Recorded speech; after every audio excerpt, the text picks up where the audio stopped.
My father was a musician. There you go. Good to go. He was a mariachi singer. He's the one who kind of planted that seed in me many, many, many years ago. And I'm handing it down to my children. Being in a mariachi band, it's a cool environment. And the mariachi band to my dad, it means a lot. For him, this was like a big thing in his life. For them to learn those songs and continue to sing them and hoping that they're gonna pass that on to their children, it just makes my heart like melt. It's an amazing feeling. I think you're just pressing random buttons. Yeah, I am. When you're running and you don't have the ball, you can pick it up. And then this is to run. January 16th, he wakes up in the morning, everything was normal. Then he starts playing video games, right? It's a Saturday, and his hand starts swelling up. And then he starts complaining about the pain that his hand started hurting. And then he got to the point where he says, okay, this hurts a lot. So I knew there was something wrong at that moment. But we get to the hospital, and the first thing they do, they start drawing blood. Over the intercom, I hear somebody paging his doctor. They must have said her name 20 times. She comes over and she said, there's something wrong. Prepare for the worst. I've heard of leukemia, and I've heard like of cancer, but like you never expect like you're gonna get it, you know? When Diego was diagnosed, I dropped everything to be with him. It definitely impacted the whole family. Chemotherapy is brutal on the body. He couldn't eat. He had facial paralysis. His hair started falling out. He didn't want to see people. He didn't want people to see him like that. It not only affected him physically, but emotionally, socially.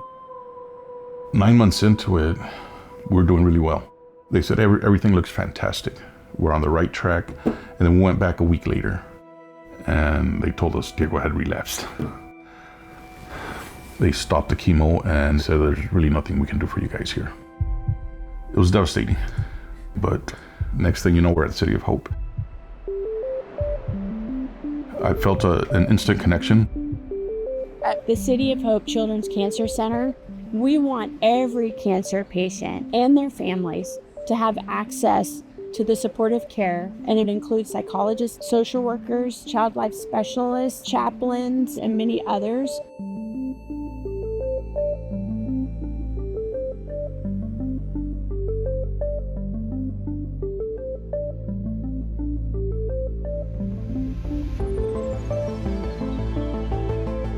When a person is isolated in a cancer center like Diego was, it's tough being in there. The whole process of going through stem cell transplant is painful, but supportive care makes it a little easier. Diego's dad pulled the physician aside and said, hey, I want Diego to meet with somebody for counseling. And I got to go in and meet Diego. But even though he didn't say, I'm really distressed or I'm depressed or anxious, he was suffering from a lot of side effects. The job of a child life specialist, I think, is to help explain and understand to you better, like what you're going through, what was gonna happen to me. You can't get around that you're in a hospital and nurses are coming in and there's doctors. The introduction of play brings down their anxiety and helps them feel more comfortable in the hospital setting. Davis, the activity coordinator, if one of our immune systems was like too low and we couldn't leave our room, he'd have us like play a game through the window, which was kind of cool. There's no benefit in curing the body if in the process we destroy the soul. And I do my work by that motto. All of us do our work by that motto. That it's not just about curing cancer, it's curing cancer and moving that patient to where they can live their life well. The nurses were really nice. They had this board up on the wall, and every day that they came to do us counts, they would write the number up there and almost there, and and we kept getting closer and closer, and we knew that once we got to a certain number that we were gonna go home. It gives us inspiration for the kids that we're working with right now. It's really exciting to see people achieve those goals.